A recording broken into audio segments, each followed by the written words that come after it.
He was, without a doubt, a literary superstar in Victorian England. He was one of the best-selling authors of his period, and his books have never been out of print ever since. And yet, for a lot of people, his name is synonym to required reading, to tedious and dull classics. But no more. Today I will give you a quick and dirty guide to everything there is to know to better appreciate and understand his books. I'll even throw in a reading order so you know where you can start. Strap yourselves in, because this video is about to get Dickensian. Now, as always, I will be linking all the books I talk about down below in the description box so you can do your own research. Born in Portsmouth in 1812, Charles Dickens was very much a middle-class child. He led an easy and genteel life at first. His father was a clerk at the naval office and they had to move about the country to follow his father onto his different stations. But money problems were always at the horizon.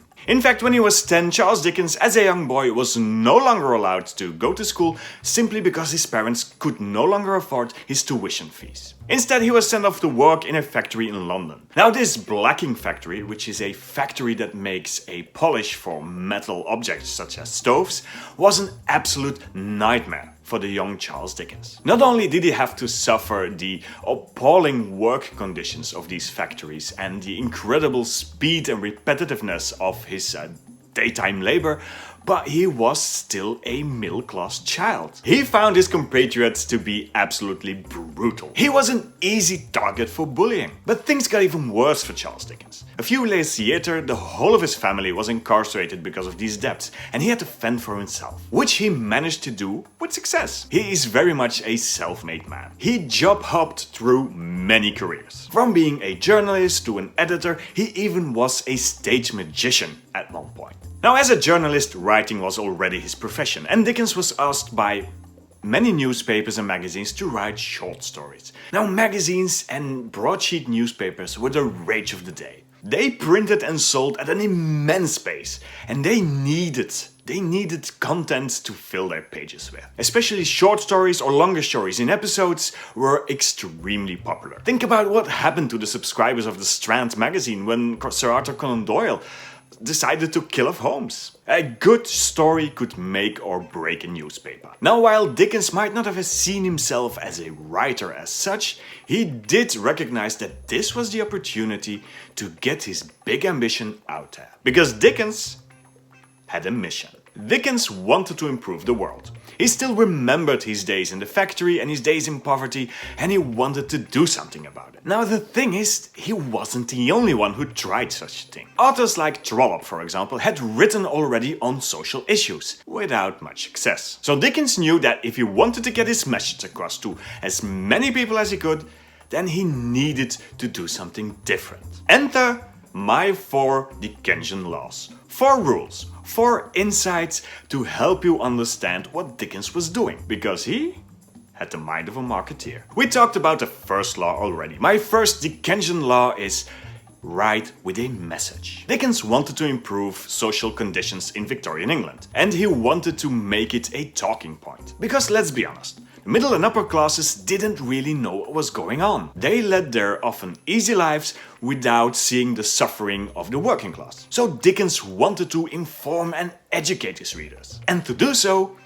enter Dickensian law number 2. Dickens knew that stories were ever so popular in Victorian England. Think of the Penny Dreadfuls, of Varney the Vampire. People absolutely loved those things. On the other hand, you had very serious treatises on social issues and gender and class society, which weren't all that successful. So Dickens knew that if he wanted to get his message across to as many people as possible, he had to make it fun. He understood that fun didn't always have to be shallow. You can talk about serious things in a fun and entertaining way. He knew that if he wanted to spoon-feed social and political issues to the larger public, he had to mix it with a delightful porridge of entertainment. And this is why books by Charles Dickens often have these crazy, quirky characters. A chatting writing style, sometimes even slapstick. Dickens knew that this was what the people wanted and he was ready to deliver. Sugarcoat the message, and they will gobble it up. But Dickens knew that this was not going to be enough. He didn't just want to inform and educate his audience about these poor conditions, he also wanted them to care. Now the thing was that these issues, these political and social problems, were far from the cozy beds of these middle-class readers. So how do you make them care? Again, enter the marketing. Charles Dickens knew that if he wanted his audience to care about his characters, he had to make them relatable. The main characters in any of Charles Dickens' books are always these very likable, intelligent and charming little personas. Even in the bleakest of conditions, characters like Oliver Twist and Tiny Tim managed to grab us by the feels. People actually cared about these characters, not just because they were very relatable, but also very recognizable. Dickens almost asked his reader the question, what if this was you? What if this little boy was your tiny nephew? What if this little girl was your daughter? So enter Dickensian law number 3, make it relatable. And then there is a last little trick that Charles Dickens mastered ever so much. He knew his audience. He knew what they wanted, but he also knew what they feared. Dickens knew that it was very difficult to speak about redistribution of wealth, because in the heads of his middle class and upper class readers, this often meant that I myself will end up with less than I have now. So Dickens very much steered clear of that idea. You will never see or hear anything about eating the rich or the workers' revolution. No, in Dickens's stories and Dickens's books, you will see that his middle-class characters would always keep their little cozy homes and their afternoon teas and their extra little slice of cake on the side. They never actually lost something. Yes, we can comment on the richness of his language and how he describes and sets an atmosphere very well, but it was all with a purpose. So there you have it. The 4th Dickensian law is make it safe. No sudden noises, no running in the corridor, and always deliver a happy ending. And there you have it. 4 insights that you can take into any Dickens book, and you will better understand and perhaps even appreciate what he was trying to do. It is no longer just a silly story. It has become a very devious and well thought through marketing trick to better the world. So, where do you start reading Dickens? Because Charles Dickens is one of those authors that, if you start with the wrong book, can put you off for the rest of your life. He was an absolute workaholic. He published books left and right, and they are not always that great. Yes, he has written masterpieces, and then there's the rest. So I went through my rather vast collection of Dickens novels and assembled this reading order for anyone who hasn't read a Dickens book in their life. And my recommendation of where to start first might be a bit of a cliche, but hear me out. It is, of course, A Christmas Carol. Now, A Christmas Carol is one of those stories that we all know as the back of our hand, even if you have never read a Dickens novel in your life. But don't be quick to discard it yet, because this book played its role. Remember our 4 Dickensian laws and how we wanted to change up society and make it a better place?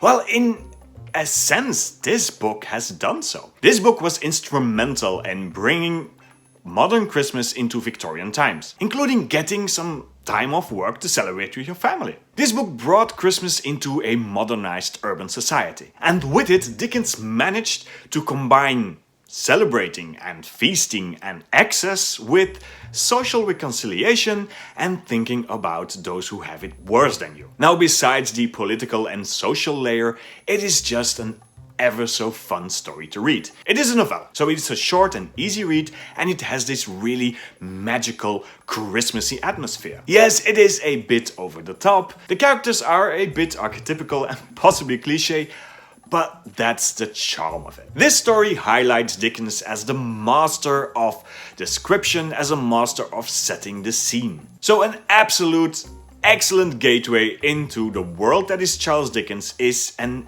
will always be A Christmas Carol. Now, from there, I would go with one of 2 of his coming-of-age stories. Dickens has written only 2 books that are narrated by just a single character, and that is both David Copperfield and Great Expectations. Both David Copperfield and Great Expectations are 2 coming-of-age books.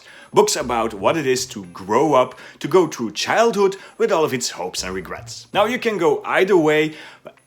personally, I prefer Great Expectations to David Copperfield. Now, the interesting bit about David Copperfield is that the whole story is set in a factory, just like Dickens was sent to as a young boy. So there are some very interesting similarities to find there, but Great Expectations is just on another level for me. Great Expectations is a story of Pip, a young orphan boy who on one destined morning meets a man, a convict, in a churchyard, and at first he's startled, he's scared, but he sees that the man is suffering and he brings him some food. And it is this act of kindness that will cause ripples throughout the life of both Pip and the convict, with all of its consequences. Now, the interesting part about Great Expectations is that we live through the whole story, the whole life of Pip. And although we have only one narrator, being Pip himself, we get different kinds of narrators. A young Pip, and at the end, the older Pip with all of his hopes and regrets and afterthoughts about the things that happened. The story itself is divided in 3 big chunks in his life, and as the story changes, so does our narrator. And Great Expectations, at least according to me, is one of those books that will have something to bring to anyone. If you are a Jane Austen or Bronte lover and you want some romance, Great Expectations has it. If you are a lover of a good coming-of-age story, then this is almost one of the first YA books ever written. But if on the other hand you are a lover of a dramatic timepiece, then you'll find that the comparison with something like Les Miserables by Victor Hugo is never far away. It is perhaps a bit longer than A Christmas Carol, but it is still punchy and the story progresses. I think that Great Expectations is one of the best examples of what Dickens is all about, and you should absolutely read it. Then I would go again with something totally different, and that is the Pickwick Papers. Now, the Pickwick Papers is a more loosely connected series of short stories about Mr. Pickwick and his fellow club members. It was one of the first books that Charles Dickens wrote for a larger audience, and it sure made his fame and success. Now, remember how I said that the second Dickensian law was to tell a story and make it fun? Well, the Pickwick Papers is all about fun. Now, the interesting thing about the Pickwick Papers is that this book, if you can even call it a book, is something that a young writer wrote. A young Charles Dickens who was asked by a newspaper to come up with a series of stories that would delight and entertain the people. And the first installment, the first episode, was bought by only a few hundreds of people, but by the last installment, by the end of the series, tens of thousands of people were buying this story and were living it. And this was the Netflix series of his time that people would talk about. There was Pickwick Paper merchandise, there was paraphernalia, there was a language that Pickwick Paper fans spoke to one another. It had everything the people wanted, and he delivered it. I would hesitate to say that there is a plot going on throughout the stories, but that doesn't have to diminish the fun. It is funny. It is really funny. If you find yourself at any point struggling with the more serious works by Charles Dickens, then by all means go back to the Pickwick Papers. Read snippets, read them as installments as they were intended, and they will indeed deliver an afternoon filled with fun and laughter. It is an absolute palate cleanser, and I know it is not recommended a lot these days, but I still think it is something you should at least give a try once. So if you want to have a laugh, why not try the Pickwick Papers? And then, as my last recommendation for this reading order, is my own personal